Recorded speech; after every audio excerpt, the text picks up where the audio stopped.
Escuta daqui, bunda desgraçado. Esquerda de velho se deve. Diário do centro do mundo, Brasil 247. Milenial fudido, falha de mundo. Enfia soberana na porra do cu. Gente, se você não é um anime, seu comédia.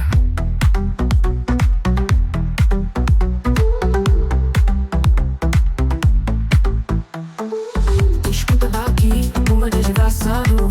Esquerda de velho se deve. Diário do centro do mundo, Brasil 247.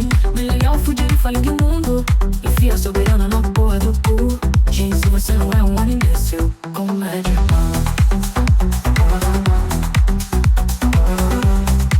Gente, se você não é um anime, seu comédia.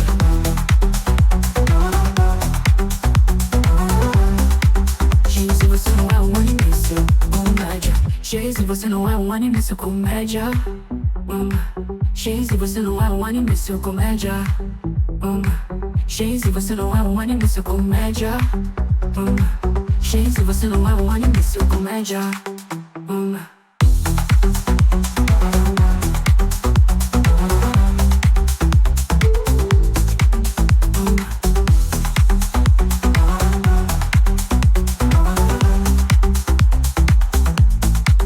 Comédia.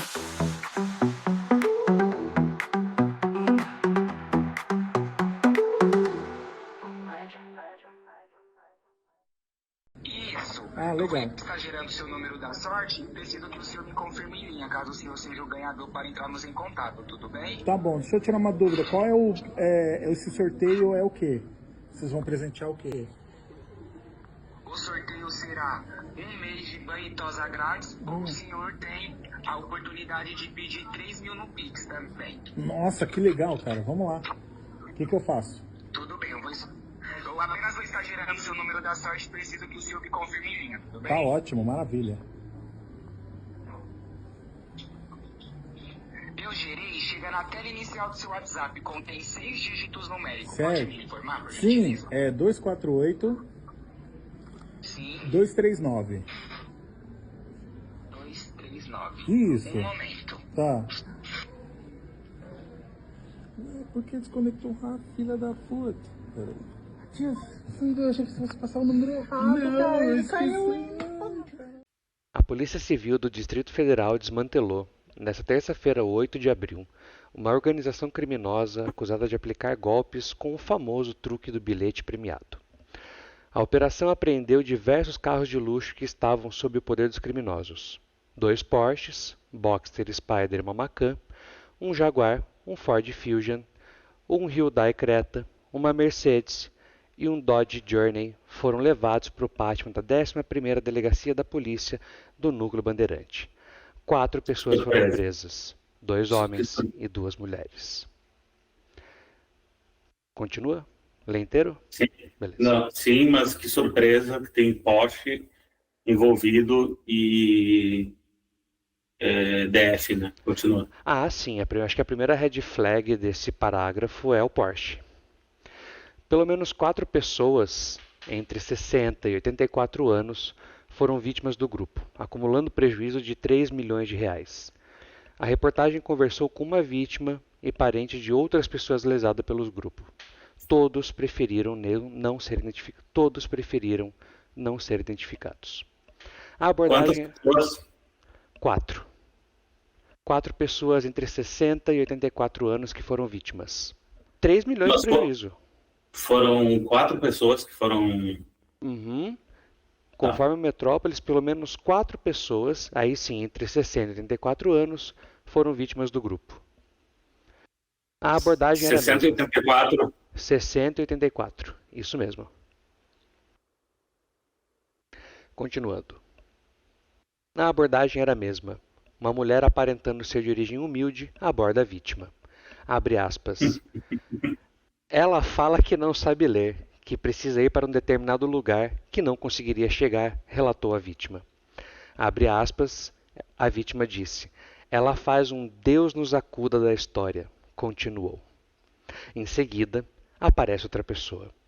essa aparentando ser mais instruída e demonstra interesse em ajudar a golpista, que supostamente estaria em situação de dificuldade. Os dois estão mancomunados para aplicar o golpe. A primeira alega que tem um bilhete de loteria e que não poderia sacar o valor. Nesse momento, a vítima, já absorvida na história que entende que o lugar que a pessoa precisava ir era uma agência bancária. Como funcionava o golpe? Os golpistas abordavam a vítima e fingiam ser humildes. Um afirmava ter bilhete de loteria e que não poderia sacar o valor. Outro sugere ajudar o primeiro golpista. Para isso, propõe que ele e a vítima paguem uma quantia pelo bilhete e dividam o prêmio milionário. Os valores falsos chegavam até 24 milhões de reais. Todos iam juntos ao banco. A vítima levava uma sacola com dinheiro e um dos golpistas também, porém com dinheiro falso. O valor era colocado em uma mesma sacola e entregue ao membro do grupo que teria supostamente vendido o bilhete. As vítimas chegavam a sacar 50 mil reais todos os dias até atingir o valor pedido pelo bilhete. Algumas se endividaram, venderam apartamento e passaram dificuldades desde que caíram no shopping. Abre aspas para uma das vítimas. Para minha parente, essa primeira pessoa dizia que era testemunha de Jeová e que por isso não poderia sacar o valor. Fecha aspas, detalhou o familiar da vítima. O segundo golpista, então, sugere ajudar a primeira golpista. Para isso, ele propõe que ele e a vítima paguem uma quantia pelo bilhete e dividam após o valor. Abre aspas, os golpistas deram um bilhete para que ela, a parente, em um envelope e pediram para que ela guardasse sem contar para ninguém. Fecha aspas. Em posse do bilhete, fica acertado que vão levantar a quantia prevista e passar até o dia 20 do mês. Abre aspas, o segundo golpista ficava mandando mensagem dizendo que já tinha pago a quantia. Eles ficavam nesse intervalo de quase um mês cobrando, completou o familiar da vítima. Após algumas quantias que não foram reveladas, mas confirmadas que de valores expressivos, a vítima contou aos familiares sobre o caso e descobriu se tratar de um golpe. Quando a gente combinou fazer esse episódio, a semana passada, ou atrasada, sobre uma atualização do golpe do bilhete premiado no Brasil de 2025, eu honestamente, de verdade, não contava que dias depois o nosso querido Jornal Metrópole fosse noticiar literalmente a aplicação de um golpe do bilhete premiado old school, de livro, de manual. Eu achei que eu ia ter que fazer o famoso raconto histórico do golpe do bilhete premiado como introdução desse episódio, mesmo. Já tinha meio planejado isso.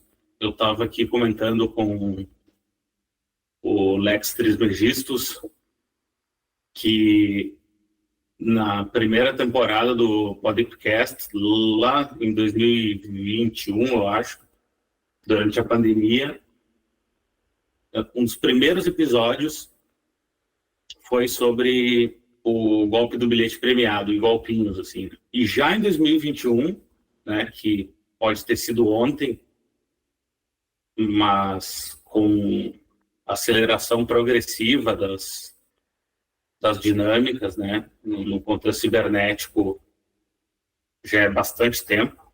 Já em 2021, eu achei que era necessário fazer um repasso, porque o golpe do bilhete premiado, embora ele ainda acontecesse esporadicamente, ele já era um pouco um fóssil vivo, né? Já meio que pertencia a um outro contexto totalmente analógico da sociedade. E assim, embora a minha tendência sempre achar que o ser humano ele vai tropeçar na mesma pedra, ele vai cometer os mesmos erros da geração anterior, né? Essa história de que nós temos que conhecer a nossa história, estudar a história, não que a gente não tenha, tá? Não que a gente não tenha. Sim, temos que estudar a história, temos que conhecer nossa história, mas como uma espécie de mecanismo para evitar cometer os mesmos erros é completamente inútil. O cérebro humano ele não funciona dessa maneira. O cérebro humano ele só aprende, em termos gerais, tá? Ele aprende passando pela experiência ou vendo, tendo boa vontade, tá? Ou vendo acontecer do seu lado.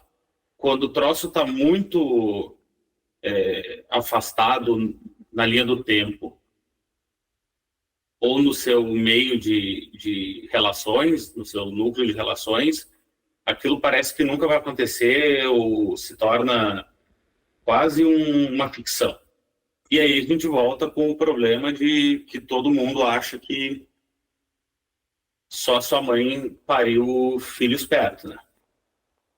E aqui tem uma outra questão, e não quero me alongar muito mais nesse primeiro momento, mas isso eu preciso falar, é a faixa etária das pessoas que querem o golpe. O Lex Trismegisto estava me falando em off, antes de a gente começar a gravar, que né, a questão das pessoas, às vezes, com essa... ok, é totalmente diferente uma pessoa de 60 anos para uma de 84. Totalmente diferente. Totalmente. É totalmente diferente. Agora, que eventualmente as pessoas as mais velhas, pelo menos, já tenham alguma dificuldade para entender as dinâmicas de como a sociedade opera. E mais um motivo para não cair no golpe. Né? Agora, a gente aqui não está nem falando de um golpe cibernético. A gente está falando... Cara, a impressão que eu tenho com essa matéria é que eu estou lendo Cien Años de Soledad, do Gabriel Garcia Marques, que no... Spoiler, tá? No final do livro volta a acontecer 100 anos depois daquilo que estava acontecendo literalmente no começo. Se não me engano, é isso que acontece. Faz muito tempo que eu li. Mas é isso, tá? O livro tá, ok, é bem mais profundo que isso, beleza, mas 100 anos depois volta a acontecer exatamente a mesma cena que está acontecendo no começo. É a impressão que eu tenho. Eu consigo até assimilar uma pessoa de 70 anos, sei lá, cair num golpe cibernético, embora se a pessoa não tem domínio de como a lógica de uma sociedade totalmente voltada para o mundo digital funciona, é mais um motivo para não se meter a malandro num rolê que tu não sabe como é que funciona.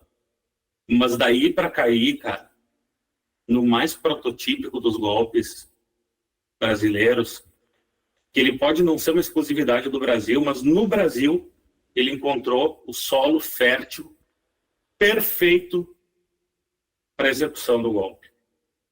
A gente tem aqui o Mirdeira, a gente tem o personagem do viés de autoridade que se aproxima como alguém com mais credibilidade, o Homem-Bora, né? E o que eu achei genial nessa versão do golpe, que é um detalhe, mas é o viés religioso, né? E a gente não está nem falando de neopentecostalismo, porque o neopentecostalismo não serve como desculpa. O neopentecostalismo é a ética protestante no seu modelo mais ANCAP possível, né?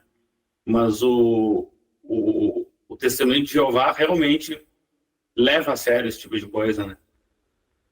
Eu nem sei se é um impedimento de Testemunho de Jeová retirar dinheiro, mas como todo mundo sabe que Testemunho de Jeová tem uma caralhada de restrições, meio que o troço faz algum sentido para quem está querendo cair num golpe, né? Porque isso é querer cair na porra de um golpe, né?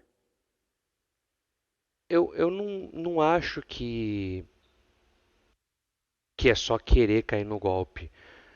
Bom, a gente não tô querendo inventar a roda, mas todo mundo aqui já sabe que golpe, principalmente esses golpinhos, sejam analógicos, ou seja, presenciais, ou seja, os golpes digitais que a gente chama, todos eles são precedidos e munidos de uma grande engenharia social. Então, a engenharia social ela pode ser desde algo muito bem elaborado, e vamos jogar assim, um Pablo Marçal, ou aquele cara bacanudo lá da PNL. O Léo Ribeiro? Não, o que você falou, o Ricardo Ventura. Ah, o Ricardo Ventura. Seja um Pablo Marçal ou um Ricardo Ventura, são ambas pessoas que conseguem, com uma engenharia social, movimentar uma massa. Para quem aqui que estiver ouvindo a gente, eu já vou voltar para os golpes, só para tentar contextualizar, tentar materializar um pouco para a gente entender. Para aqueles ouvintes que forem professor, seja de faculdade ou escola pública, você consegue perceber diferenças gritantes em volume de turma. É muito mais fácil você lecionar para 100 alunos uma graduação do que para 20. 20 pessoas, você tem uma intimidade maior, pergunta-se mais, a pessoa tem uma intimidade maior ali para se questionar e para ser questionada. No volume de 100 pessoas, o efeito manada é muito maior. Você acaba percebendo alguns padrões que é natural da sociabilidade, é natural de algumas coisas. Você induz aluno, faz aquelas brincadeiras, enfim. Isso acontece desde esses ambientes que são micros, ou seja, relações interpessoais professor-aluno. Então você percebe que às vezes é muito comum alguns movimentos de um grupo de massa. Até você tem um ambiente macro, que é, por exemplo, você conseguir fazer isso em larguíssima escala na rede social. Por que eu estou falando isso? Porque muitas vezes, quando você vai fazer lá de golpes pequenos desse jeito, e eu vou trazer um pouco para esse do golpe do bilhete, e principalmente, já estou até com a notícia aberta aqui para a gente começar a ver um pouco disso, principalmente golpes de consumidor na internet, você está lidando com engenharia social feitas a partir de meias verdades. Ah, mas você está me falando que todas são assim? Não, não. Veja, estou dando um exemplo inicial. Então você sabe que o testemunho de Jeová, naturalmente, ele é uma pessoa, via de regra, tá, pessoal, assim, bem leigo, é uma pessoa com restrições religiosas. Quais? Não sei. Só sei que tem. Uma delas, todo mundo conhece, é a transfusão de sangue. Para você explodir isso de transfundir sangue para sacar dinheiro é 2 palitos. E aí, o próprio senso social, como eu falei, esse próprio movimento social de ter essas crenças de não, testemunho de Jeová é restritivo, você não para e pensa, aí soma-se a idade também da vítima, que é 60 anos é uma coisa, 84 é outra, você soma isso e tem o efeito perfeito, que é uma meia-verdade com um meio fundo de fonte, ou seja, uma questão religiosa, com alguém que é leiga, ou com alguém que está com uma certa dificuldade também cognitiva em relação ao avanço social. Então, você começa com essas coisas, desde testemunho de Jeová não pode sacar dinheiro, e fui pesquisar aqui, se tiver algum testemunho de Jeová, nos explique melhor, mas que eu vi muito por cima, não tem restrição nenhuma ao Eu também sacar achei dinheiro. que não tivesse, mas fiquei esperando a confirmação. Não tem, pelo menos que eu vi a princípio. Então você tem desde dessas situações até coisas do tipo o 14º salário para aposentados e pensionistas do INSS. Esses golpes você fala, porra, mas 14º salário, cara, mas pensa assim, se tem um 13º, por que o governo não daria um 14º salário para aposentados? Parece que é muito absurdo, mas não é. Mas não é. Você tem um jeito de fazer com que aquilo pareça verdade.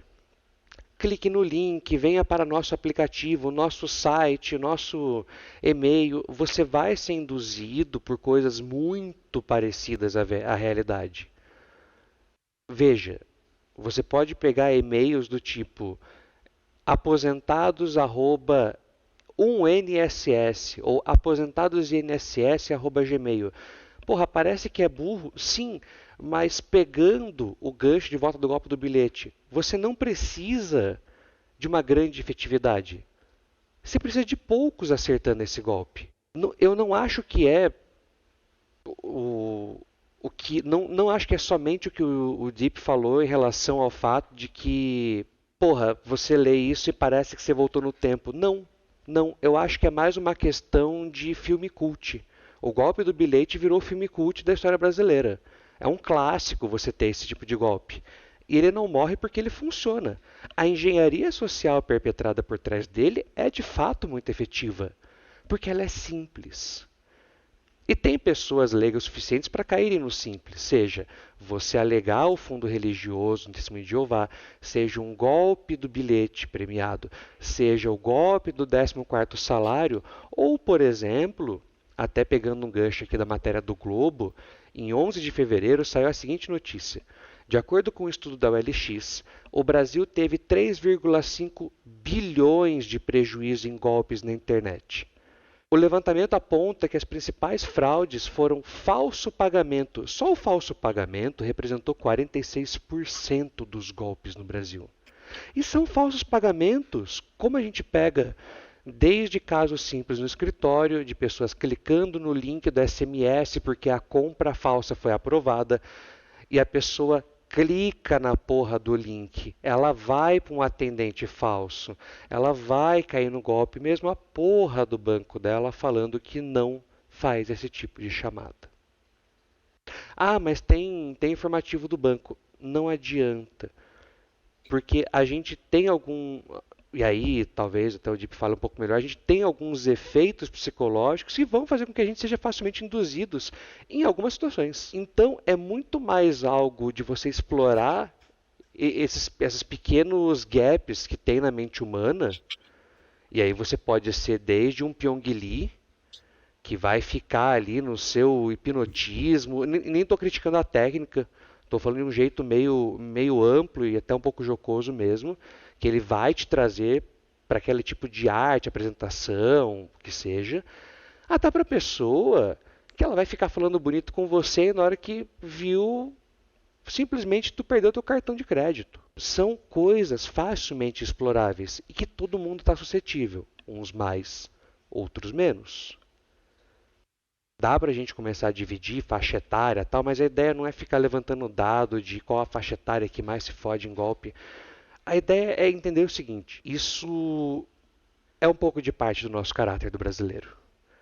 O vantagilson, a pessoa que quer tirar vantagem sempre, ela começa desde vou num rodízio, comer até dar prejuízo, achando na cabeça dela que ela está dando prejuízo, ou seja, estou dando um golpe naquele valor que eu estou pagando, desde isso até ela terminar, de fato, dando golpe.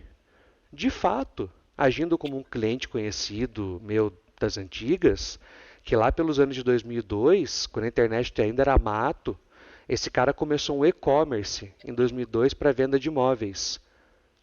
Detalhe, ele nunca entregou nenhum dos móveis e tomou 30 anos de cadeia em 16 171 que ele tinha, estelionatos. Pra quem não sabe, 171 é estelionato. Então, você... Por alguma razão, reafirmando o que tu está falando, né, da natureza intrínseca da sociedade brasileira, se tem um artigo que todo mundo tem na ponta da língua, é a porra do 171. O 171 ele virou sinônimo de pilantragem, sinônimo de pessoa que está te enrolando, que tem má índole, até como, por exemplo, eu comentei, isso é citado em músicas até do Martinho da Vila.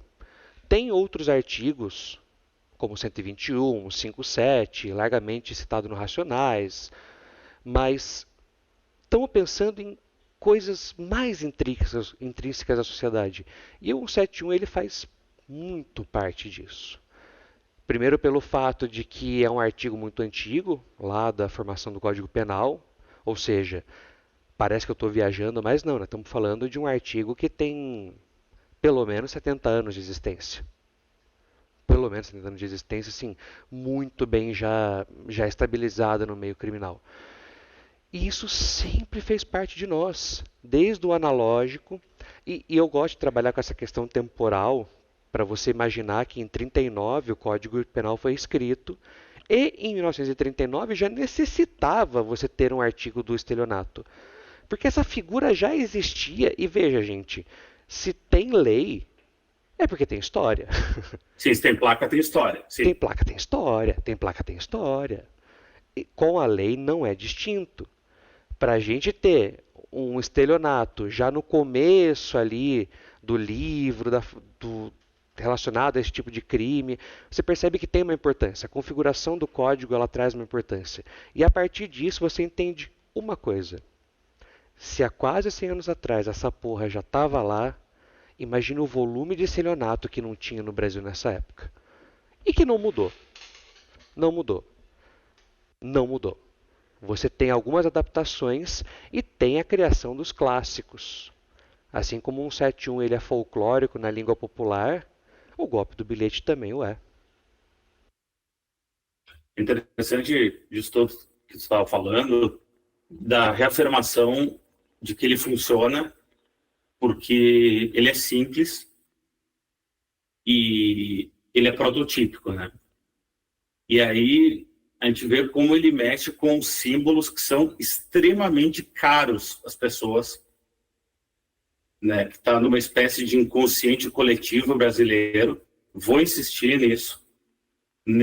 Nesse caso específico do golpe clássico do bilhete, né? A gente vai avançar, né? Não vamos ficar presos nisso aqui. Realmente a ideia original era só passar de corrido pelo golpe do bilhete clássico, mas ter surgido no Metrópolis em pleno 2025, não que eu achasse que não acontecia mais, mas eu não achei que ia ser ainda noticiado um tão clássico assim, né? Sem nenhum tipo de roupagem cibernética, né?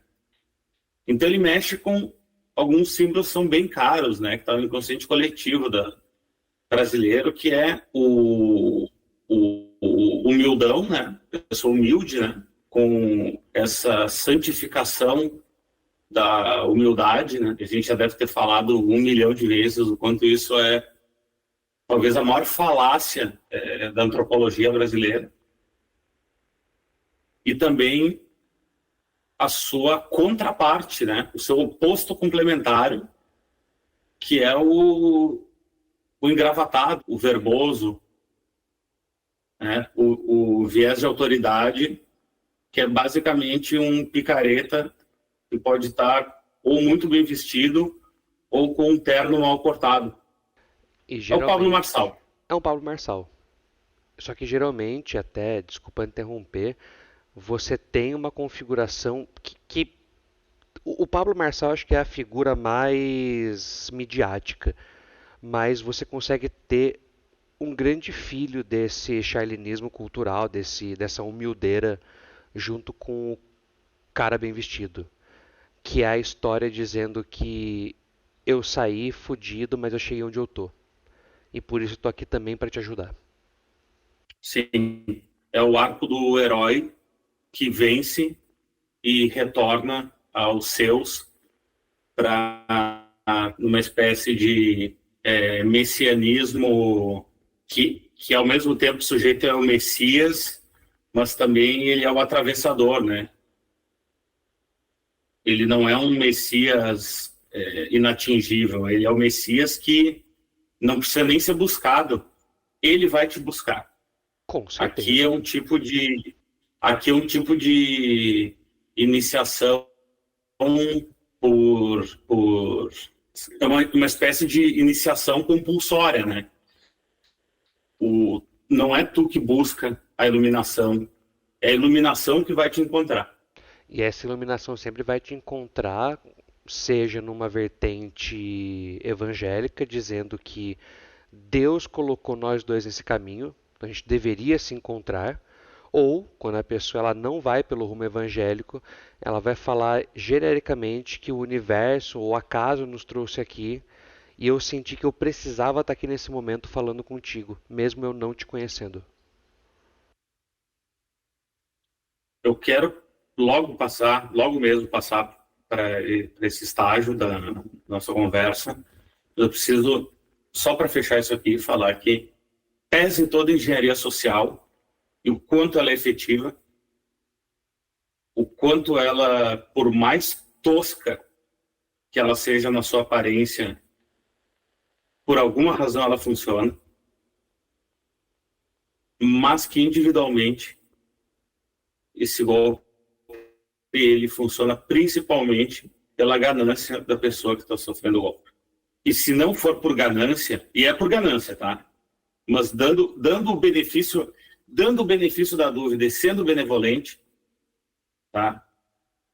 A pessoa ela pode estar desesperada por resolver a sua situação. Agora, a partir do momento que ela tem como se desfazer de um apartamento para ganhar mais dinheiro, ela não está desesperada, ela só é gananciosa. E aqui a gente entra, acho que, para mim, que é o principal pulo do gato, pelo menos para o meu entendimento do que é a dinâmica do golpismo brasileiro. Não existe vítima. Acredito que o pulo do gato para o entendimento da dinâmica, da índole do golpe intrínseco na sociedade brasileira é que não existe vítima e não existe... Muito bem. Não existe vítima, não existe vítima e não existe vitimário. Todos são golpistas. O que acontece aqui é que uma pessoa está no polo ativo e a outra está no polo passivo dessa merda. Porque aqui, ok, se aplica o velho adágio popular que fala que todo dia sai um otário e um malandro de casa. Beleza. Mas a pessoa que está sofrendo o golpe, ela tem certeza que quem está dando o golpe é ela. E nessa tentativa de se aproveitar de uma pessoa que por alguma razão não vai conseguir aceder àquele prêmio, ela se foge. E um aprofundamento dessa dinâmica do polo passivo e do polo ativo é uma espécie de acordo tácito dentro da dinâmica do golpismo eterno, que é o golpista eventualmente aceitar correr o risco de cair em algum golpe para que aquela engrenagem social continue funcionando. Me explico. Se tecnicamente falando, e classicamente falando no caso do golpe do bilhete premiado, o clássico, né?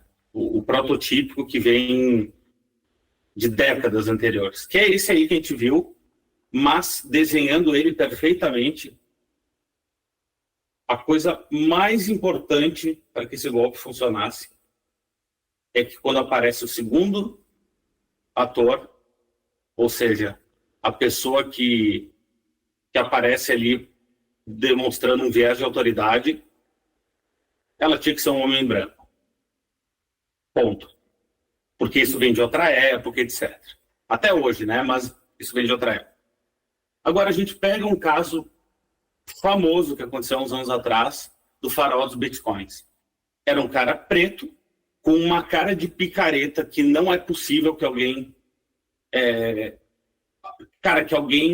responda quando aquele cara se aproxima dando bom dia. O cara mano, parece personagem golpista da Praça é Nossa, de tão arquetípico o bagulho. Porque não era... Pô, irmão, a gente não tá falando de um cara preto, um cidadão normal, comum, do dia a dia. Não, nós estamos falando, cara, do maluco que se vestia como picareta, com aquela lata de picareta, e ainda por cima, dentro de um contexto de uma sociedade extremamente racista, jogando tudo contra ele. Ele não era branco. E mesmo assim, uma galera caiu nessa fita do Bitcoin. Tu acha que uma unidade das pessoas que caíram na conversa desse cara também não são picaretas no seu dia a dia? É lógico que elas são picaretas. E eu vou dizer mais. Há uma grande possibilidade, pelo contexto, principalmente o contexto racial que você comentou, tal, que isso é, sim, importante. Porque qualquer pessoa com o nome Marcelo e que você fala um pouquinho mais acentuado o Marcelo, e você é branco com olho verde, você vai passar por algum golpista de origem e ascendência italiana. Sim, o golpe clássico do falso italiano no Distrito Federal. O golpe clássico, exatamente, do italiano no DF. Essa pessoa, o farol dos bitcoins, conseguiu superar isso. E eu vou trucar dizendo, as pessoas que fecharam negócio com ele, muitas vezes pensaram, eu vou passar esse cara para trás. E até mais alguns, que são frases que eu já ouvi. Vou passar esse negão para trás porque é burro. Muito Uhum, provavelmente exatamente. o fator racial se entra nisso. Eu vou passar esse negão para trás porque quem é ele para achar que eu sou burro? Eu vou dar golpe no golpista. Porque essa pessoa do dia a dia dela, ela já dá os pequenos golpes. Você vai ter pequenos golpes do dia a dia dessa pessoa que acha que está passando a perna no próprio farol dos bitcoins, fazendo coisas do tipo pegar um troco a mais e não devolver para o caixa. E não estou falando de grandes valores, falando de 2, 3 reais. Esse cara acha que embolsou 2, 3 conto do mercado Bom Lugar ali em Piedade e isso vai fazer dele mais rico. Porque à tarde ele vai comprar um salgado com esses 3 conto. Vai desde isso até esse cara achando que qualquer coisa que ele fizer dá para dar um golpezinho, dá para dar um jargão aqui da região, dá para dar um pino no fulano. Não, porque aquele ali é meio burro, dá para dar um pino no fulano. Ou seja, dá para você passar um dinheiro falso e pegar de volta um troco real, dá para você ficar passando 50 conto, conversando com aquela pessoa e ela devolver troco a mais, você sai com mais dinheiro do que você entregou. Essa pessoa naturalmente ela vai tentar fazer esses pequenos golpes. Naturalmente ela vai. E quando ela se encontra com outro golpista, não estou falando que é a maioria, mas uma boa parte vai fechar negócio com o golpista porque ela se acha mais esperto que o golpista. Aí entra coisas do tipo o livro daquele filho da puta do Napoleon Hill chamado Mais Esperto que o Diabo, o mistério revelado da liberdade e do sucesso. Cara, essa frase de livro Mais Esperto que o Diabo, livro esse também compartilhado pelo Primo Rico, essa pessoa excepcional que a humanidade nos proporcionou, sempre vai trabalhar com você tentando ser mais esperto que outra pessoa. Porque a gente é essencialmente movido por isso. Até pelo contexto social de dificuldade brasileira, uma boa parte na classe da pobreza, aquilo que o Deep falou, de a pessoa dar um golpe para tentar melhorar um pouco de vida, ou pelo menos pagar algumas contas. Se antes fosse isso, mas não é, não é. Dá para eu trazer um caso real para vocês de uma pessoa nada próxima minha, mas que veio se consultar por uma dúvida jurídica, que ela está precisando de dinheiro e arrumou um emprego numa empresa de cobrança de valores, empresa de cobrança. E ela estava com uns problemas de trabalhista ali nessa empresa de cobrança, não queria me falar muito bem quais eram os processos trabalhistas, mas queria saber se a empresa falisse, tinha algum problema para ela. Eu expliquei que não. E aí me surgiu a dúvida, mas por que a pergunta? E a resposta foi: então, eu trabalhava em uma empresa de cobrança, mas não era bem cobrança. Eu era o telemarketing deles e a gente fazia pequenos boletos falsos. Essa menina disse que no começo se sentia mal, mas depois ficou tranquila com a consciência, porque era boletos de no máximo R$ 2.000 e isso não ia foder a vida de ninguém. A função dela era ficar ligando para vítimas, falando que tinha problema na fatura, problema em conta de luz, problema em aprovação de crédito, de compras, e que para resolver, ela, atendente, pessoa que estava se consultando comigo, poderia ajudar a vítima, suposta cliente, emitindo um novo boleto para que ela pagasse aquele boleto e resolvesse a conta com o banco. Essa mulher fazia em torno de 20 ligações por dia. Um quarto dessas pessoas fechavam com ela boletos entre R$ 600 a R$ 2.000 por dia. É uma taxa de conversão muito alta. Muito alta. Então, falando de um quarto. Só que ela não trabalhava só ela. Isso repercutiu tanto, para variar, sempre no Tatuapé. Sempre no Tatuapé. Terra de Porsches e de comandos. Essa empresa tinha coisa de assim, 20 funcionárias. Não era uma empresa. Tatuapé, a Miami da ZL, né? Tatuapé, Miami da ZL. Miami da ZL. Lugar de gente feliz. O O caso que eu estou comentando era de uma empresa que tinha pequena, mas tinha 20 funcionários, uma empresa legalizada, com tudo registrado, e essa menina ganhava 2 salários mínimos e uma porcentagem dos golpes que ela fazia. Sempre com o seguinte argumento. Sempre com o seguinte argumento. Veja, eu sei que eu estou fazendo algo errado, mas eu não estou tirando de ninguém que atrapalha. Eu estou tirando de quem tem dinheiro. Então, eu não estou fazendo tanto mal para as pessoas. Essa essência nossa de conseguir passar um pequeno golpe, ou passar a perna, ou às vezes só tentar tirar uma mínima vantagem, é algo que todo mundo, em certa medida, aqui nesse podcast, também o faz. Sim, e eu quero parafrasear o nosso grande irmão Deusdedit Negarestani, o oráculo do entorno, que um dia soltou que toda vez que alguém manda a frase para justificar algum ato completamente bizarro, dizendo eu mereço, pode ter certeza que vai derivar na coisa mais anticivilizatória possível. Sim, agora sim, que conexão de merda. Da onde eu volto? Tá. Eu quero comentar uma coisa que é até meio irrelevante para o fluxo do episódio, mas eu não quero deixar passar. Não é que eu não posso, eu não quero. Comentou sobre um livro do Napoleon Hill, né? Mais Esperto que o Diabo. Assim, eu cometi o arrojo, porque a palavra é arrojo, tá? Arrojo, né? Tipo, pular de um avião sem paraquedas, né? Em algum episódio lá você é um pouco autorreferencial de novo, lá da primeira temporada do podcast, com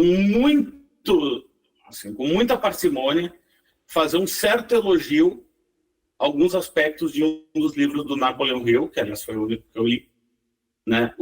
Alguma coisa 16, 17, não lembro quantas leis do sucesso.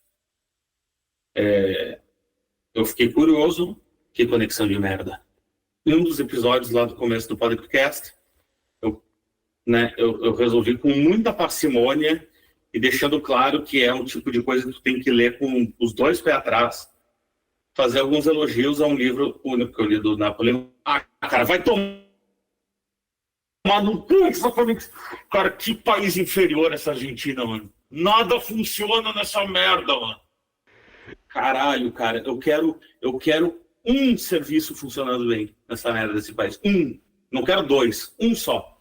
Cara, para isso tem que morar no Distrito Federal ou no Ceará. Mude para o Distrito Federal. Acho que é bem melhor que a Argentina. Mas volta. Brasília? Aham.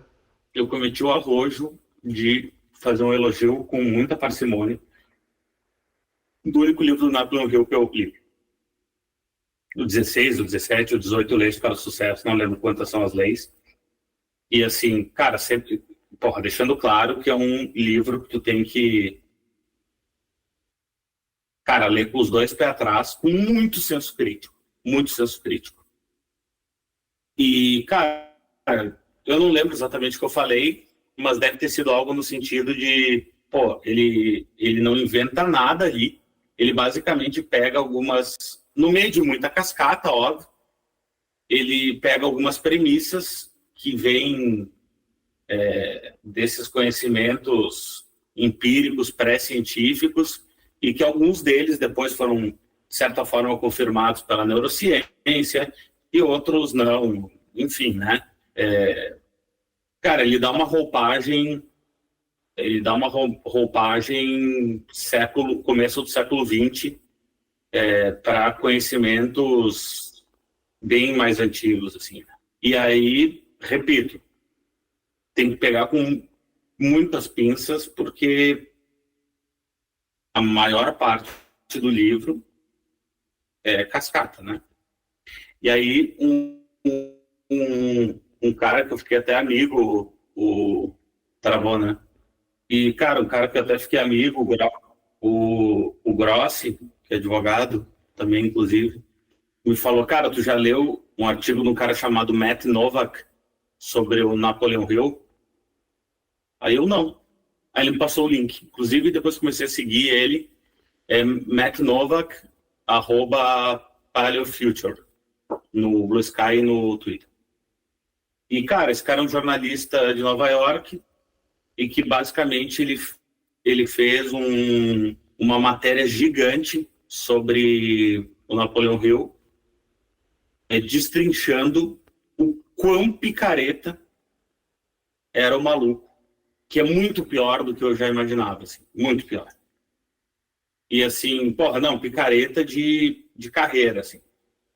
E, cara, a Fundação Napoleon Hill, que é basicamente um rolê de treinamento, de coachismo, esse tipo de coisa baseado na obra dele, cara, envolve cruzeiro de viagem para aprender as técnicas.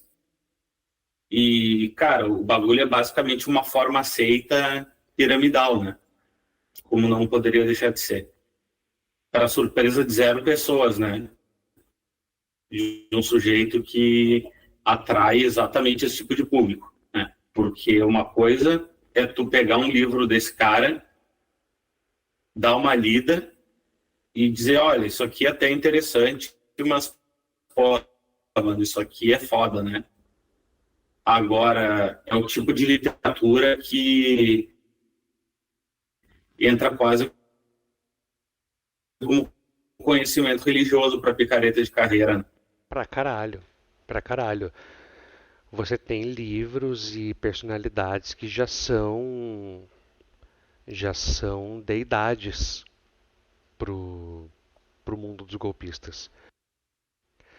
Porém, a gente está falando de um pessoal que nem sempre, cara, nem sempre vai ter eu nem vou falar a hombridade ou capacidade, vai ter a disposição de ler 3 páginas sobre como dar um golpe ou como ser um golpista. Tem pessoas que vão por um escalão mais baixo ainda de golpe. Eu estava num papo novamente com o nosso oráculo do entorno, o Deus Det, e estávamos conversando sobre o Lobo Mal CCS. Lobo Mal CCS é um grupo no Telegram e também um perfil no Twitter, em que esse perfil ele te ensina a como ser golpistas de cartão clonado. CSS são cartões clonados. E quando você joga tags do tipo CCS ou professor do SET no Twitter, você acha bastante perfis nesse sentido. Assim como o Lobo Mal CCS, um dos maiores também é o professor do SET cartão clonado. Esses caras têm curso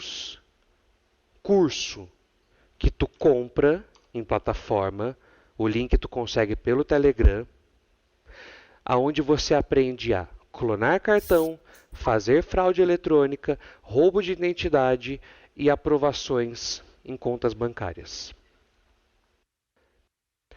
Esse tipo de gente que vai fazer esse curso, tem até alguns relatos dos que fazem o curso, que eles começam a vender a cartão, a aprender a clonar alguns cartões.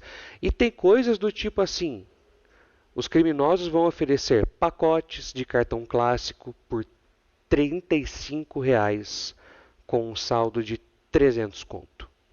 Cartões Black por R$80, saldo de R$900. E cartões Premiums de R$460 com um saldo entre 5 a 8 mil reais. O valor é muito baixo por um ganho, entre aspas, muito grande. Só que, como eu disse, nós estamos falando de pessoas ainda mais limítrofes e com ainda mais preguiça. Esse tipo de pessoa, eles infelizmente sequer vão querer estudar ou ler algum PDF de 3 páginas. Então, nesses cursos do professor do SET, você tem comentários do tipo: porra, kkkk, se fosse para estudar eu não estava aqui. A pessoa não quer nem fazer o mínimo, que é simplesmente ler o PDF do curso de golpista que ela comprou. Esse curso que ela comprou, ela desistiu, não leu as 3 páginas e achou mais fácil, ao invés de aprender a clonar cartão, preferiu, reitero, porque achou mais fácil ela, ao invés de clonar, ser a pessoa que vai ter o cartão usado como laranja. Além do curso de clonar cartão, você tem a possibilidade de ser ainda mais limítrofe, se oferecendo para receber o dinheiro como laranja. Tem grupos desses que laranja ganha entre 10% a 30% do que faturar no mês.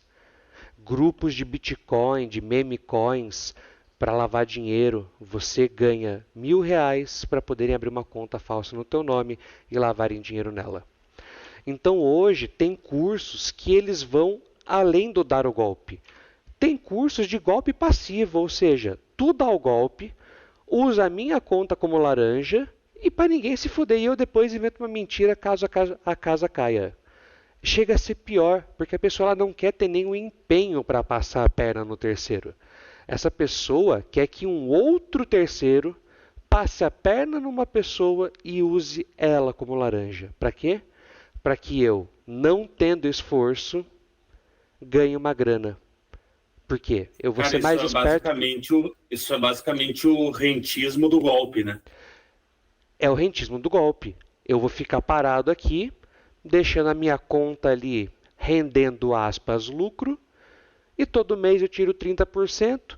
Como são pequenos golpes, pessoal, golpes do tipo R$300, 900 conto, e eu tô falando de golpes assim, é até foda você chamar de golpe. É como você chamar alguém do Sub-15 do São Bento, Sorocaba, de jogador profissional. Não dá.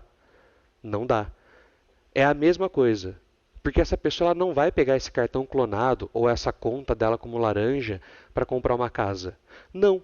Ela vai fazer igual tem vídeos na internet e no TikTok. Ela vai pegar esse cartão clonado, ela vai pegar a grana que ela ganhou como laranja e ela vai comprar, sem exagero algum, 3 combos de Big Mac e postar foto com os Big Mac e um whisky Red Label.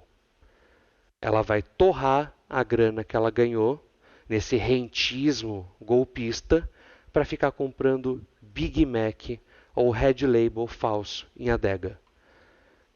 É pior que você dar um golpe. Cara, eu não consigo pensar em algo mais desqualificado do que 3 Big Macs e um Red Label. Porque é o combo de você passar mal, né? Tu vai dar um PT de Red Label e arrumar a pressão e a ausência de glicose com gordura, sal e açúcar. Tudo isso às custas de um cartão clonado de R$35 ou às custas da tua conta bancária sendo usada como laranja. E de novo, me perdi, mas eu vou fazer um gancho do que eu me perdi. Como esses golpes são pequenos e bem ínfimos, geralmente eles acabam nem caindo no rastreamento do banco de Sim. gasto fora do padrão, não acaba passando muitas vezes nem por polícia, Receita Federal, nada disso. E às vezes o golpe é tão baixo, ou seja, a pessoa vítima perdeu 200, R$100, 300 conto, é tão baixo que ela não se dá o trabalho nem de ir na delegacia, porque sabe que não vai dar em nada esses pequenos golpes. E aí você começa a criar aquele jargão que eu odeio e que eu tenho vontade de lidar com a pessoa que fala isso do mesmo jeito que a Inquisição Portuguesa lidava, que é a pessoa que diz que o Brasil é o país da impunidade. Não, velho, não, isso aqui não é o país da impunidade. Não é. Eu vou sempre frisar uma coisa, nós somos a terceira maior população carcerária do mundo. Então isso não é o país da impunidade. Só que, em contrapartida, esses pequenos golpes dão esse senso pra gente, porque muitas vezes eles não dão em nada, né? Os órgãos públicos não vão ficar se debruçando por um golpe numa senhora de 60 anos de idade que perdeu 300 conto ali na Feira da Barganha no São Bento. Cara, que assim, não é o ponto aqui do nosso episódio e nem quero entrar nisso. Entretanto, já entrando, né, esse lance de o Brasil é o país da impunidade, ele responde à mesma lógica da frase totalmente esvaziada de sentido, que é o Brasil precisa de educação. E aí, beleza, o Brasil precisa de educação. Invariavelmente,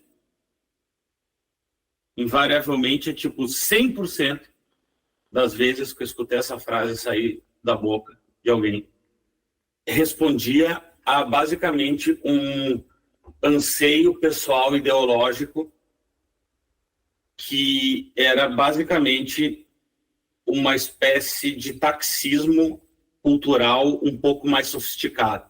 Então, o Brasil precisa de educação. Pô, legal. Qual é a tua proposta? Aí vai entrar assim, aquela sequência assim, que assim, vai desde algo etéreo, que a pessoa não sabe explicar muito bem, mas que tem que ensinar educação financeira na escola. Não é que eu acho que não tem que ensinar educação financeira na escola, mas eu sei o que essa pessoa acha que é ensinar educação financeira, em primeiro lugar. Segundo, vai acabar na pessoa dizendo que tem que voltar a educação moral e cívica, ter os alunos perfilados antes de começar a aula para cantar o hino nacional e todo esse tipo de babaquice que, assim, vou avisar, tá? Caso, por alguma razão, alguém muito conservador esteja escutando isso aqui, isso aí nem para fazer a galera ficar conservadora vai resolver, tá? Porque essa porra aí só faz o efeito mola, né? Que é, depois de alguns anos dessa molecada passando por isso aí no ensino fundamental, é a galera que no ensino médio vai perder a linha, tá? É o boquete no banheiro pro amiguinho. Sem moralismo, na moralzinha aqui, tá? Vocês querem isso mesmo? Querem brincar de educação, é uma espécie de liberalismo econômico na economia, né? E moralismo totalitário nos costumes? Eu sei como isso aí acaba. Para mim tá tudo bem, para mim que se foda. Agora, é isso mesmo? E aí, mais uma vez, né? Com o lance da analogia com a educação, do Brasil país da impunidade. O que vai responder, não estou dizendo que o Brasil é um primor de educação escolar, porque eu não sou maluco. Inclusive, eu nunca passei perto de virar olavista por várias razões, né? Que eu não tenho talento para ser reacionário, e segundo, que eu tenho vergonha na minha cara. Agora, que a maioria dos professores que eu tive mereceu um gulag, não tenha dúvida. Não tenha dúvida, tá? E assim, esse lance de impunidade, o Brasil é o país da impunidade, falta educação no Brasil, é basicamente porque a pessoa ela tem uma régua de quem deveria ser punido e o quanto deveria ser punido. Não estou discordando que tenham crimes completamente absurdos, que tenham, na prática, uma certa... A palavra não é condescendência, mas, cara, tem crimes que, de repente, o balanço da pena não é o mais adequado, não sei. Mas eu tô ligado que essa pessoa adoraria fazer um cherry picking de quem deveria ser punido ou não.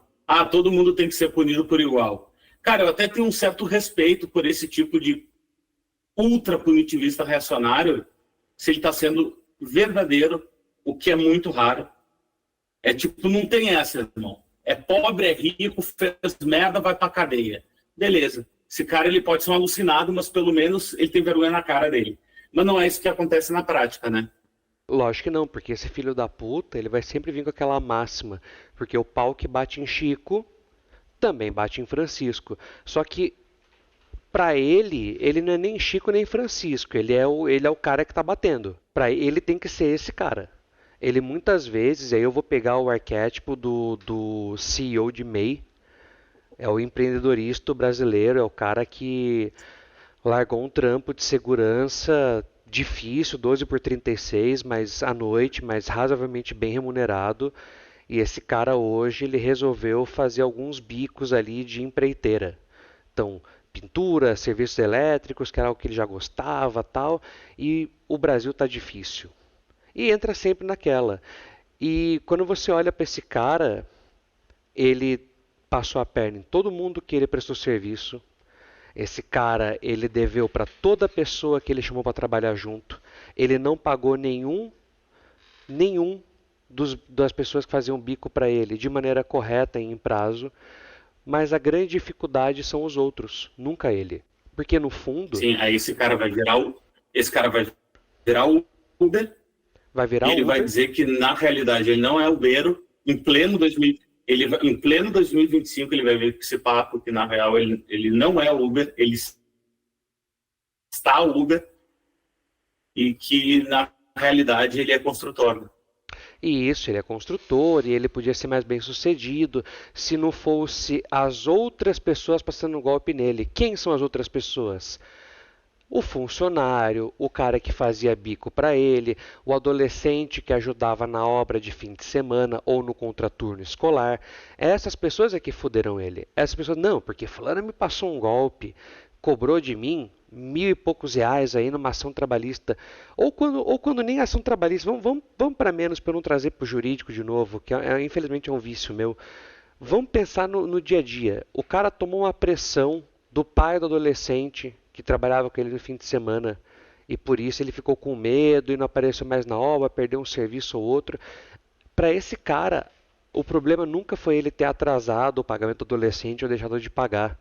Não, o problema para ele, na verdade, é que os outros vieram cobrar ele daquilo que ele deixou de fazer. Mas ele teve uma educação de empreendedor. Ele teve uma educação libertadora que os outros não tiveram. E que se os outros pensassem como ele, não estariam fudidos. Ah, mas ele não está fudido? Não, ele está fudido, ele está como Uber por causa dos outros. Ele é um fudido sempre pelos outros, nunca por ele mesmo. Nunca porque ele deu pequenos golpes nas pessoas que ele tentou empreender e elas não permitiram mais que ele fosse passando os outros para trás. Mas o erro nunca é ele, é sempre os outros. Ele nunca dá golpe, é os outros que dão nele. Então é a pessoa também que se convence de que ela não dá golpe, de que ela não faz coisa errada. Ela faz o certo pelo certo, porque para ela, o pau que bate em Chico, bate em Francisco. Vou trazer de novo um cliente, um caso concreto bem próximo nosso aqui na advocacia, que é um maluco, não vou falar a cidade, que é dono de um açougue, e esse cara estava com alguns funcionários, trabalhando 18 horas por dia, entre 12 a 18 horas por dia, e ele sempre pagando hora extra para os caras, registradinho, pagando hora extra, registrando até isso na folha de pagamento. Sabe qual é o problema? Quando ele deu um soco na cara do funcionário, brigando num domingo, e esse maluco meteu ele no pau. E aí o juiz pegou que ele trabalhava 18 horas por dia. Aí, a grande revolta do dono do açougue não foi a situação toda. Foi o fato de que a juíza ficou brava e puniu ele pelo excesso de hora extra. Porra, mas eu quando trabalhava 20 horas por dia, sem registro. Eu tô dando E aí entra um negócio que todo brasileiro empreendedor golpista fala. Eu tô dando a oportunidade para os outros. Uhum. Que no meu caso eu trabalhava muito mais. Hoje o que eles fazem é mel na chupeta perto do que era a minha vida.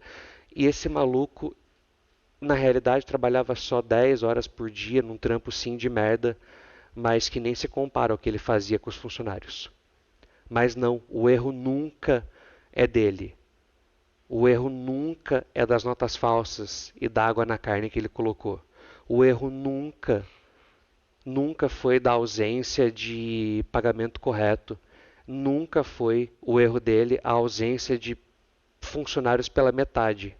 O erro é dos outros que processaram ele. Então, a gente fala isso, olha como dá para extrapolar desde o básico, do golpe do bilhete, até o próprio essência do cara bolsonarista de direita, empresário de pequeníssimo porte, mas que se acha o próprio Warren Buffett. Esse cara, ele sempre vai ter essa essência do pequeno golpe. Porque no fundo, ele não vê como golpe, ele vê como uma oportunidade de ascender em algumas situações da vida.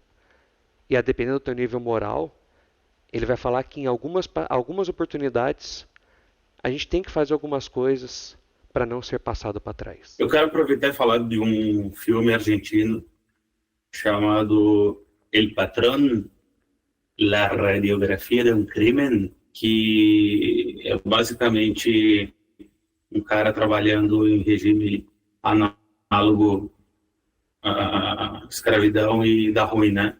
Não é nem recomendar um filme, porque eu não me acho apto a dizer o que vocês têm que fazer com 1h e 39 minutos do tempo de vocês, mas o filme, eu honestamente acho muito bom.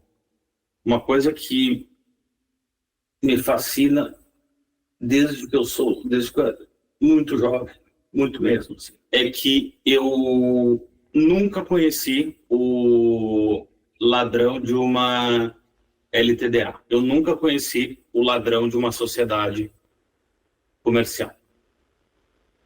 Eu só conheci o que era roubado.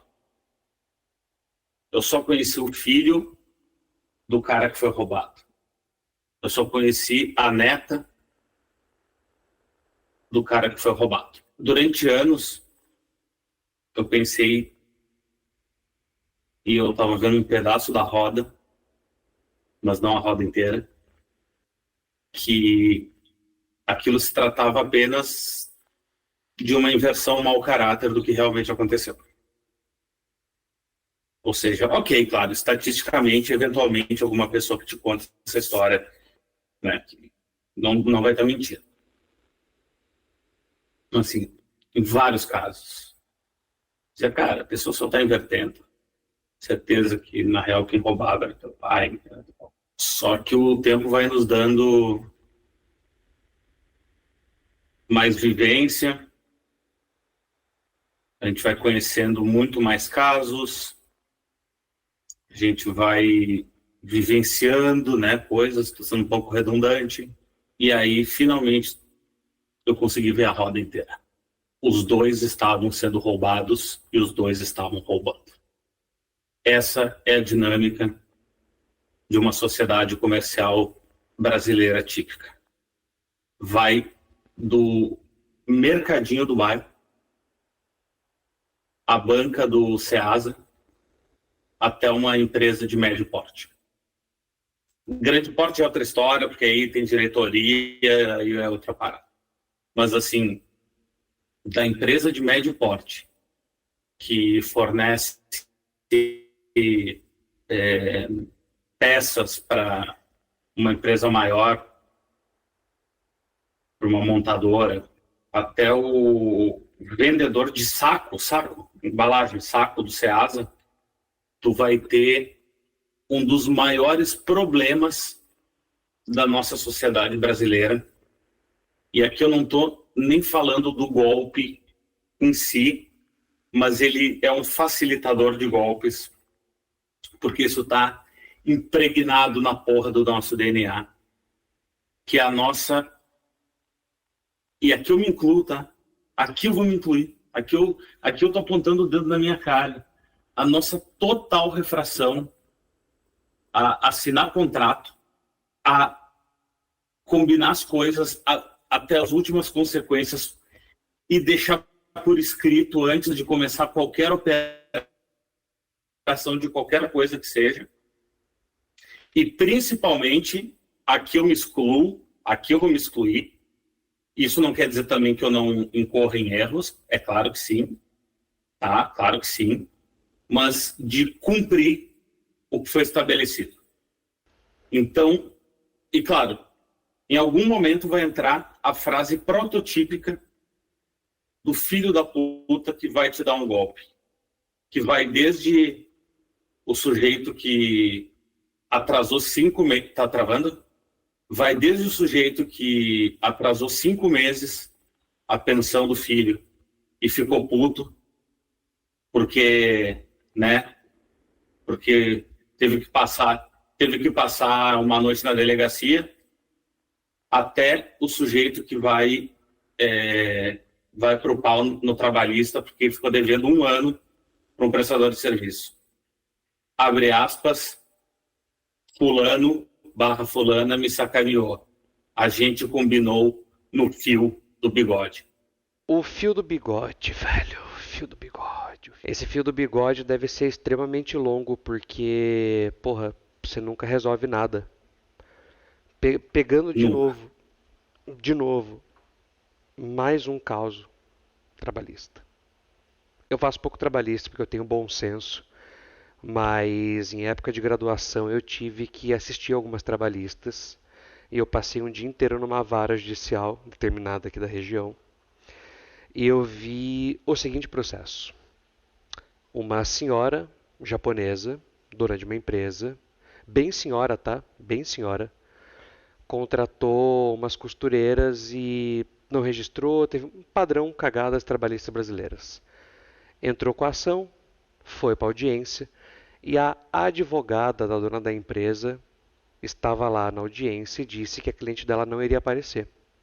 A juíza questionou o porquê, ao passo em que a advogada responde: doutora, peço até licença para falar isso, mas a minha cliente disse que não vai comparecer na audiência porque coisas desse tipo ela só resolve no fio do bigode, direto com a funcionária.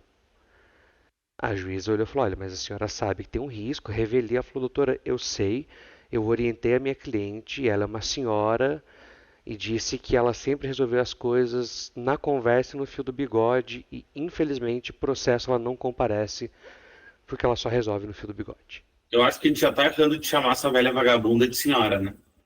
Sim, eu tô sendo educado só porque o nosso projeto de podcast está no começo. É igual quando você começa a frequentar a casa de um amigo ou namorada. Você é educado no começo, depois você avacalha. Daqui uns 2, 3 episódios eu já começo a ofender a ponto de levar processo. Por enquanto ainda vou chamar essa... E aí o que acontece com essa sociedade comercial, né? Chega na sexta-feira, porque assim, tem o roubo deliberado, um está sacaneando o outro deliberadamente, mas a quantidade de negócios que vão à bancarrota, simplesmente por irresponsabilidade financeira mútua, é inacreditável. Chega na porra da sexta-feira, um dos sócios que já melhorou de vida, né? Tá grampeando uma das secretárias novinha da empresa. A mulher e os 2 filhos foram para a praia, né? Se é lá no Rio Grande do Sul, então isso é muito típico. Tem uma casa simples, né? E aqui não é simples mesmo. Assim, o pessoal do Rio Grande do Sul gosta muito de ter uma casa numa praia merda e a casa ser quase uma choça, né, de tão tosco. É uma espécie de retorno à roça possível para a sociedade urbana gaúcha. Aí a mulher e os filhos foram para a praia e, pô, o nosso herói aí não vai poder ir porque tá foda, né? Alguém tem que trabalhar aqui para botar comida nessa mesa, né? Ele vai passar a sexta para o sábado, pelo menos, com essa novinha entre motel e qualquer coisa. Então, quem é que vai pagar esses R$4.000, vai lá, que ele vai gastar nesse final de semana? Ele vai simplesmente ficar até mais tarde na empresa, esperar todo mundo ir embora, para já sair com ela. Ele vai meter a mão no caixa, literalmente no caixa. Ele não vai nem contar os R$4.000. Ele vai dar uma olhada, assim, meio por alto, vai pegar o que ele acha que vai precisar e mete no bolso, tá? Só que o filho da puta do sócio dele, que afinal trabalha tanto quanto ele, fez a mesma coisa na quarta, porque tinha que pagar a porra do caseiro da chácara dele. E aí os caras estão roubando do outro e de si mesmos. O cara ele tá dando um golpe no sócio, nele mesmo e na porra da empresa, que é uma espécie de entidade à parte. Isso tudo por ficar deslumbrado com ter tido uma pequena ascensão social. Esse é outro parâmetro do nosso golpe brasileiro em que ninguém cumpre porra nenhuma. E que muitas vezes o que vai te levar para esses pequenos golpes é a vontade de uma mínima ascensão social. Isso que tu falou dá para ilustrar com um caso de vida. Eu trabalhei num salão de cabeleireiro, aqueles empregos merda que todo mundo tem uma vez na vida. Só que esse salão de cabeleireiro tinha uma curiosidade muito boa, que era um salão de um casal, um esposo e uma esposa. Um salão muito bom, mas que toda sexta-feira, em horários separados, e eu era o caixa desse salão, em horários separados, o dono do salão passava e pegava dinheiro no caixa escondido. Em outro horário, a esposa dele passava e pegava dinheiro escondido para, no sábado, ela viajar com o amante e ele dar um furo com o amante no sábado. E depois eles não estavam conseguindo entender o porquê que uma vida pagando 1 ano de Jeep Renegade alugado não deu em nada. E geralmente esse tipo de gente, eu vou pegar uma observação que tu fez há uns 5 minutos atrás, mais ou menos, que é o repúdio que o brasileiro médio, e veja, eu estou falando brasileiro médio porque nem todos são assim, obviamente, mas a repulsa do brasileiro médio em burocracia. Tudo bem, eu sei que o Brasil é especialmente burocrático. Aqueles que forem da introdução e história do direito, fodam-se vocês em relação à burocracia portuguesa do século XVI para frente, não me importa isso, porque tem uma explicação histórica, mas não convém falar aqui. Fato é que nós somos sim um país burocrático, sim um país muito preocupado com fé pública e com documentação, eu sei disso. Eu sei que é um pouco de exagero a nossa burocracia estatal e administrativa, mas isso não é, repito, isso não é desculpa para você não fazer a porra de um contrato de compra e venda de um veículo. Ah, não, mas é primo meu. Não, amigo, não é. Eu eventualmente, eu pago de profeta e falo algumas coisas que vão dar errado na vida dos outros. Uma amiga minha disse que comprou um carro do primo dela e eu falei, faz contrato que é primo. Primo sempre pode passar a perna. Não, mas é primo muito próximo, é quase um irmão. Eu falei, mas ainda é primo. Faz um contrato, eu não cobro nada de você. Já tô torcendo, só por essa frase eu já tô torcendo pelo golpe. E eu nem preciso falar para você. Eles compraram um carro, esse carro ele estava com financiamento atrasado há 1 ano. Em 3 meses de uso desse carro, dessa minha conhecida, o banco tomou o carro de volta, ela perdeu 6 pau, 3 parcelas de 2 conto, e o primo disse que fica na amizade, que ele vai arranjar um outro carro de um amigo dele que vai vender, e que aí ele vai abater o valor nesse desconto do novo carro. E aí ela falou, não, mas dá para fazer alguma coisa? Eu disse, tem contrato? Ela olhou para mim e riu, eu falei, então, é teu primo, né? É na confiança. Não era? E é sempre isso, cara. É sempre isso. Você fica deslumbrado. E sabe por que esse cara deixou esse carro estourar nesse ponto? Porque na época ele tinha deixado de pagar esse carro e todas as custas naturais de um carro para comprar uma Mercedes C180 usada. Só para isso. Ele fudeu a prima, ele se fudeu, ele perdeu um veículo de 30 pau para comprar uma Mercedes usada C180. Só que o direito, especialmente, ele vai te jogar, pelo menos para todo mundo, veja, mesmo você não gostando, vai te jogar para essa área de aprender a lidar com burocracia e começar a ter esse saco para lidar com isso. Tudo bem, nem todo advogado gosta de fazer a parte administrativa, nem todo advogado gosta da burocracia. Sim, concordo. Tem advogados e advogados, juízes e juízes. Só que mesmo nós sendo da área jurídica, mesmo a gente, aspas, sendo treinado para isso, não isenta a gente de fazer cagada. Porque aquela máxima popular de que na casa de ferreiro espeta de pau é muito presente na advocacia. Para você ter uma noção, uma das ações que mais rolam no ambiente advocatício, assim, na prática mesmo da atuação, é a ação para arbitramento de honorários. Por quê? Porque o advogado ele dificilmente faz contrato com o teu cliente. Faz para alguns casos, mas o divórcio, o alimentos, a progressão de regime, tu não faz contrato. Por quê? Porque eu sou advogado, não preciso. Onde já se viu? E na hora que você vê, tem simplesmente uma infinidade de gente, advogado, cobrando honorário judicialmente porque o cliente nunca pagou. E por que tem que cobrar judicialmente? Porque simplesmente esse contrato de honorários nunca foi feito. Nunca foi feito. Não. E essa é a praxe. Essa pessoa nunca vai fazer o contrato. Porque ela acha que, de novo, o fio do bigode é o necessário. 90% dos casos são pessoas que têm capacidade de lidar com a burocracia, assim como você. Porra, fazer um contratinho de aluguel, um contratinho de compra e venda de alguma coisa. Muitas vezes dá pra gente fazer até online. Você pega um modelo, mas não.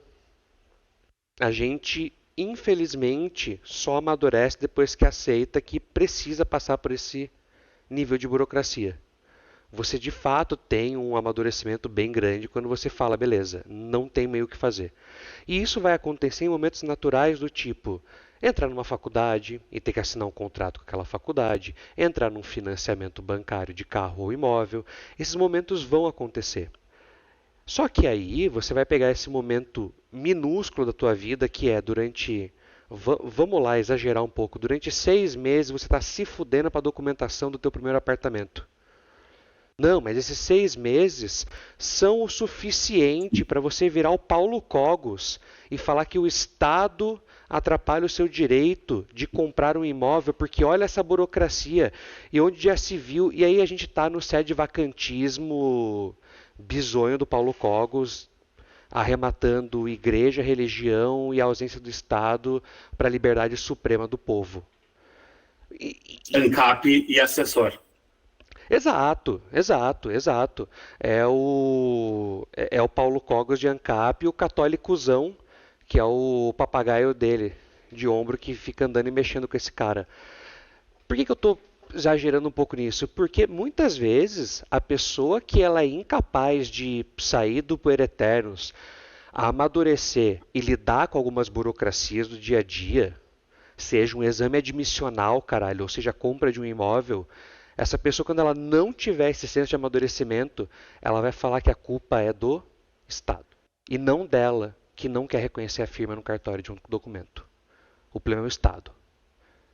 De novo, eu sei que o Brasil é burocrático, mas, amigo, você uma vez a cada 5 anos, trocando o teu Ford Carredondo por um Celta, reclamar de reconhecer firma num cartório, na moral, mano, reconhece a firma, não, seja funcional. Passa o documento. Seja funcional.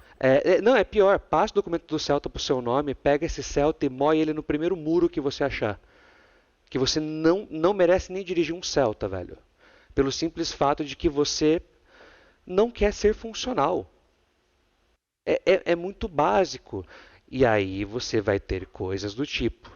Essa falha básica, arrematando com o comecinho do episódio, é onde muitas vezes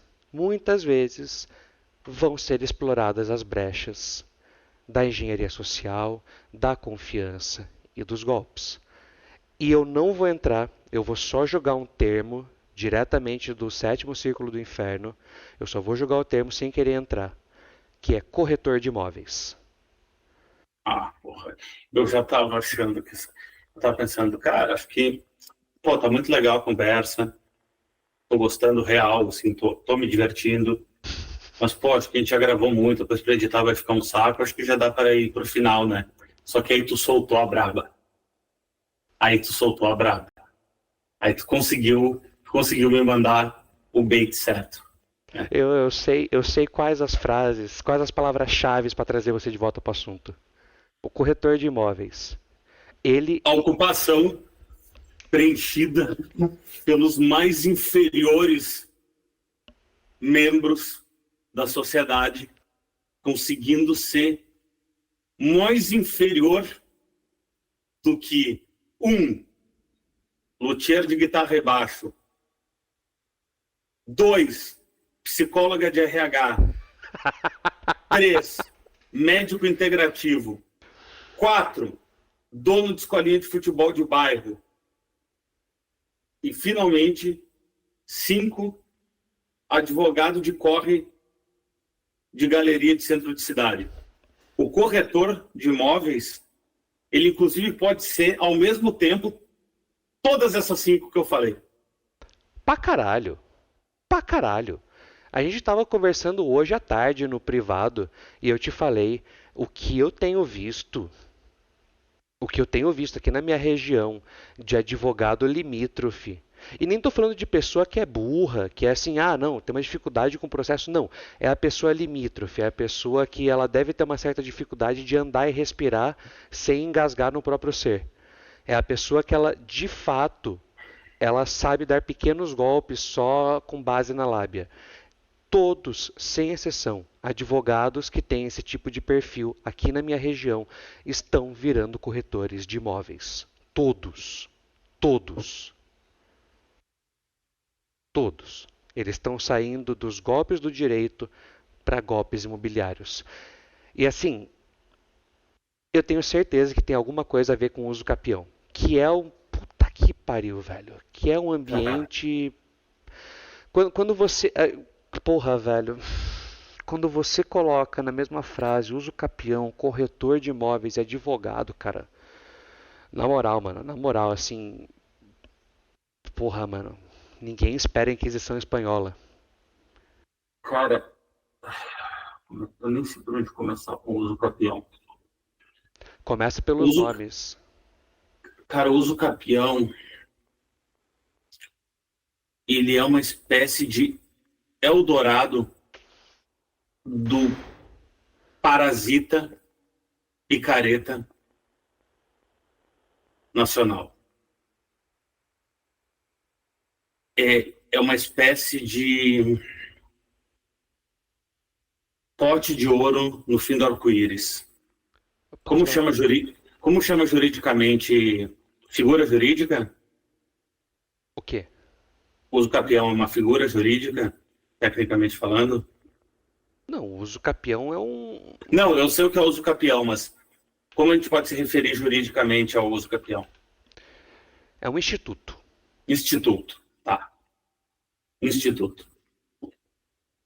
Cara, o instituto do uso capião, eu não escutei muitas vezes na minha vida alguém falar que estava querendo meter um uso capião de alguma coisa.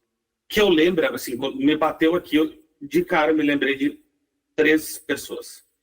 2 estão entre as 5 piores, 2 estão no top 5 piores pessoas que eu já conheci. E uma delas era só uma pessoa delirante. Se eu não me engano, tu precisa... Eu sei que a gente vai chegar aqui, vai muito além. Uhum. Mas para tu pedir uso capião de um lugar, tu precisa pagar os impostos desse lugar, não é isso? Por um tempo. Não só impostos, tem que fazer as melhorias necessárias. Então é impostos, taxas e contribuições no próprio lugar. Todas essas pessoas que eu ouvi falando que iam pedir o uso capião de algum lugar, eu não preciso dizer que não estavam pagando as obrigações nem do próprio imóvel. Sempre, né? Sempre. Ela nunca vai pagar. Ela nunca vai fazer as melhorias. Ela vai achar que só por ela estar plantada com a bunda naquele terreno, ela é dona. E eu nem tô falando, gente, eu não quero entrar nesse ponto, porque aí eu sei que é uma outra figura mais complexa, que é o uso capião de ocupação de terras. Não, isso aqui é outro assunto. Isso aqui é outro assunto. Exatamente. Aqui, a gente não está falando de reforma agrária, aqui, a gente está falando de outra Não, coisa. exatamente. E nem tô falando de formação de bairros periféricos. Então, assim, Não é isso. Não é isso. sabe, tu ocupar Não um é lugar isso. alagadiço que o município proibia. Não, não é isso. É Não, a não é isso. pessoa que faz do uso capião quase que um investimento a longo prazo. Olha, eu vou levantar uma casinha aqui, nesse terreno, e daqui uns 15 anos eu entro com o uso capião. Essa pessoa, ela não vai fazer porra nenhuma naquele imóvel. Mas porra nenhuma naquilo. Ela nunca vai cuidar daquilo para ter todos os requisitos do uso capião. Não. Ela vai achar que o mero fato de um dia ela ter pegado aquele terreno e passado uma cerca, ou até pior, ou até uma coisa que me irrita profundamente, é a pessoa que começou a morar na casa da avó ou da mãe idosa, e quando essa pessoa morre, a pessoa continua na casa e quer entrar com uso capião, sendo que esse bem é dos herdeiros. Esse tipo de pessoa, para mim, é o pior tipo de requerente de uso capião. Porque é a pessoa que ela quer dar uso, ela não quer uso capião, ela quer dar o golpe no inventário da família. Ela não quer pegar aquela casa de chácara de 100 mil reais e dividir em 6 partes. Ela quer inteiro para ela. Como? Fudendo o inventário da família inteira, nunca sendo citado e ficando naquela casa por 10 anos, achando que daqui a 10 anos, mesmo com o processo de inventário rolando, ela vai dar um uso capião. A casa vai estar destruída, toda fodida. Os móveis da imigração alemã foram todos embora. O que ficou é um casebre, e essa pessoa acha que esse casebre fudido, porque ela deixou fudido, dá direito a ela a ter uso capião. E quando vem uma força policial tirando esse cara por despejo, ele vai eternamente falar até o teu leito de morte que passaram a perna nele. Que passaram a perna nele e tiraram o único bem que ele tinha, que era a casa da mãe que ele cuidou até o fim da vida. Observação. Esse cara passava golpe não cuidou e passava golpe a vida inteira nos próprios pais. Não, esse cara usava o CPF da mãe para dar golpinho. Não, eu vou pior. Porque quando a gente está falando, quando a gente está falando da pessoa que realmente ficou cuidando dos pais, enquanto todos os outros foda-se, aqui a gente já está falando de outra coisa. Aqui a gente está falando de outra figura. Esse sujeito, a gente não combinou de falar isso, mas eu sei que a gente está falando da mesma coisa. Uhum. Esse sujeito que vai deixar essa casa deteriorar, é óbvio que ele vai deixar essa casa deteriorar, porque ele não conhece outro modo de viver que não seja o parasitismo e de achar que todo mundo está devendo alguma coisa para ele e tem que resolver algum problema dele. E não é aquele sujeito que ele pede ajuda de maneira educada. Não, ele exige e de maneira empafiosa. Sim, muitas vezes em tom de ameaça, seja uma ameaça moral, nas situações do tipo, você, pai, com 80 anos, fez isso para mim lá atrás, com 10 anos de idade, hoje me deve um cuidado, tal. E tô falando assim, esse cara deixou o filho, sei lá, sem um mês de mesada ou uma ajuda financeira numa empresa que ele tentou abrir e se fudeu. Coisas muito simples desse tipo. Coisas muito simples. Ou até momentos, e o que eu vou falar agora é a situação real, de um cara que tentou dar uso capião assim numa casa, nesse mesmo cenário de pais idosos, pais com, sem brincadeira alguma, mais de 95 anos. Ele, até esses velhos morrerem, o que ele fazia era toda sexta-feira assaltar o próprio pai depois do bingo. O pai ia pro bingo, e aí à noite ele ameaçava o pai com balaclava no rosto, furtava o que o pai ganhava no bingo e gastava no fim de semana. Tu não tá falando sério, cara. A parte da balaclava me pegou. Tô falando incrível, muito sério. né? Não é nem o ato, é o detalhe do troço que me pegou. Eu só trabalho com exemplos reais e esse exemplo é muito caricato porque é o fato de a pessoa ela sabe os mínimos detalhes da vida do idoso, em que ele não cuida, em que ele convive no mesmo recinto. E esse cara, ele sabe que se ele botar uma balaclava na cabeça toda sexta-feira, 8 horas da noite, ali no centro de Pariquera, ele vai conseguir achar um idoso com alguns trocados. E que não era muito, era papo de 50, 20 conto. Mas é o suficiente para ele torrar em 2, 3 tecos ali numa noite e, obviamente, algo entre uma Cristal e uma Skol. Essa pessoa, ela vai inteira achar, a vida inteira, perdão. Essa pessoa vai achar a vida inteira dela que todo mundo deve alguma coisa. Seja num valor moral, então um dia eu te ajudei fazendo um guincho, ou seja num valor real. Ó, eu te ajudei aquele dia, agora eu preciso de tanto, você não me empresta um dinheiro. E a gente vai sempre, sempre comentar do nosso oráculo do entorno, o Deus Det, que tem as grandes histórias que terminam com swing. Em algum momento, a pessoa que é o terceiro nesse trisal do swing vai receber a proposta: ou você não tem dinheiro para me emprestar, e isso vai ficar para sempre nesses golpinhos da pessoa em aplicativo, conversar com um terceiro, pedir dinheiro aqui, depois para outro, e ficar dando eternos golpinhos, oferecendo a esposa dele para algum comedor. Esse cara, que geralmente oferece a esposa para algum comedor, eu vou me estender um pouco a mais. Eu vou abrir um pouco a mais porque também temos um exemplo muito próximo para comentar. Esse maluco que vai ficar oferecendo a esposa geralmente para um terceiro comedor, ele não só tem um aspecto fetichista, que nem é isso que eu quero entrar, ele vai, a partir da isca / esposa, tentar duas coisas: pequenos golpinhos de 500 a R$ 1.000 em cada vítima que comer a esposa dele, ou esse cara vai terminar em algum momento achando algum velho tadafilado, 70 a mais. Esse maluco vai tomar tadalafila e correr um risco de infartar. Só que tem um detalhe: esse velho provavelmente vai pagar entre 5 a 8 mil reais para essa mulher que ele está comendo, que é a esposa do nosso personagem supostamente fictício aqui. E esse cara vai incentivar a esposa dele a continuar com esse velho, porque ambos estão tirando mais no velho do que os 2 salários juntos.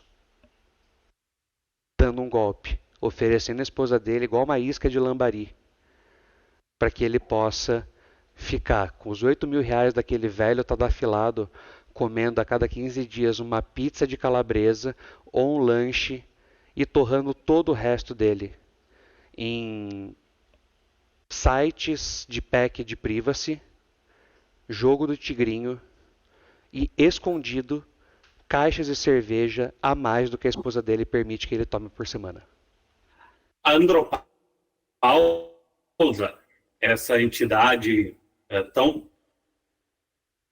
A Andropausa, essa entidade tão pouco falada e que hoje é relativamente facilmente resolvida com TRT, ela tinha uma certa função social, que era dar uma segurada que esse velho babão dilapidasse todo o seu patrimônio, né, por já ter perdido um certo interesse sexual, né? Mas não. Agora, com os melhoramentos farmacológicos, que bom, ainda bem, mas, como tudo que é bom, né, vem com um efeito indesejado, né? Que é dar asas aos sonhos desse filho da puta. Então, aí o sujeito que já conseguiu, bem ou mal, uma certa estabilidade, construir ali um pequeno patrimônio, um patrimônio um pouco maior. Geralmente aposentado de algum concurso, alguma coisa assim. Ele não vai pensar 2 vezes em dilapidar o patrimônio dele para manter ali uma mulher bem mais jovem por perto, né? E o nosso brasileirinho golpista, que está sendo tratado aqui nesse episódio inteiro, na primeira oportunidade que ele puder realizar, primeiro, a vontade sexual de outro homem comendo a esposa, e segundo, ganhar por isso, para trabalhar menos, esse cara não vai pestanejar em aceitar essa Não vai possibilidade. mesmo. E não vai se sentir ofendido ou desmoralizado, pelo contrário. Ele vai eventualmente, quando o cara é um pouco mais sem vergonha, nem tô falando sem vergonha no tipo pilantra, é sem a vergonha moral mesmo, ele vai até comentar com os amigos que ele tá nessa situação, mas, porra, veja, ele tá ganhando 8 pau pra não fazer nada. E o máximo que a esposa tem que fazer é sair com esse velho uma vez por semana e olha lá, entendeu? E ele vai se justificar, tanto a própria vontade sexual quanto o golpe, dizendo que ele está tirando vantagem. Porque no fundo, a trama desse episódio, que são os pequenos golpes, desde o golpe do bilhete, até como a gente comentou, os golpes macro de um Pablo Marçal, golpes sociais assim, todos eles passam por uma perspectiva, uma característica. Pera, todos passam pela mesma característica que é tirar vantagem. Em certa medida, todos querem tirar um pouco de vantagem. Ou se sentirem na ilusão de estarem tirando vantagem. Que é esse cara que acha que largando um emprego ele vai conseguir ser empreendedor de uma pequena empreiteira e ele vai se fuder, terminar no Uber.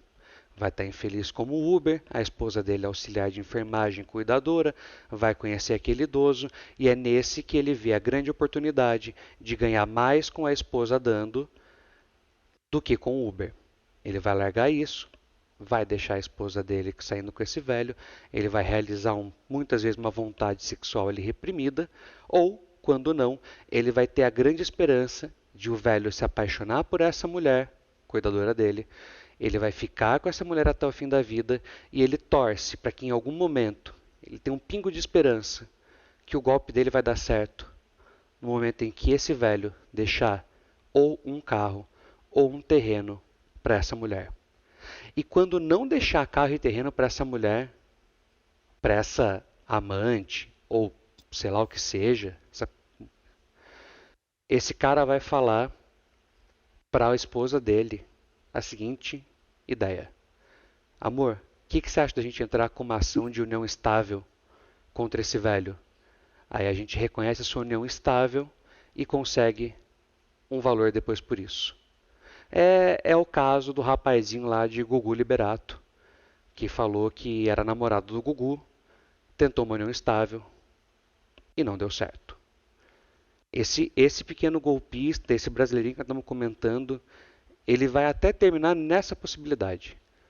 Foi um pequeno empreendedor, deu ruim, passou a perna nos outros, achou que os outros é que passaram a perna nele, e no fim, ele vai terminar oferecendo a esposa para algum velho, afilado, torcendo para de duas uma. Ou esse velho deixar algum bem patrimonial para essa mulher, ou a possibilidade jurídica de eles conseguirem, mediante uma ação, algum valor ou bem material desse velho. Sempre se achando tirando vantagem dos outros.